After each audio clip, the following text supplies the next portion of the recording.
ఫిబ్రవరి 4 రోజు 2019 మన దేశ సేవలో అంటే వారి యొక్క డ్యూటీని ముగించుకొని వారు ఒక 40 మంది సైనికులు వారి డ్యూటీని ముగించుకొని వారు దారిన వారు వస్తుంటే ఈ ఉగ్రమూకలు ఎదురుగా ఎదుర్కొనలేక వారిని దొంగచాటుగా దెబ్బతీయడం జరిగింది.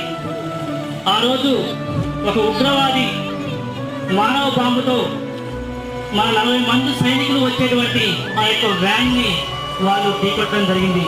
ఆ బాంబు వల్ల అందులో ఉన్నటువంటి మన జవాన్లు సిఆర్పిఎఫ్ జవాన్లు మొత్తం కూడా అమరులయ్యారు. మన దేశం కోసం వారు పగలనక రేయనక ఎండనక గడ్డగట్టే స్థాయిలో కూడా వారు మన కోసం ఎంతో కష్టపడి మన దేశ ప్రజల కోసం భారతదేశ గడ్డ మీద పుట్టిన ప్రతి జీవి కోసం కూడా వాళ్ళు సంవత్సరం మొత్తం వారి సర్వీస్ మొత్తం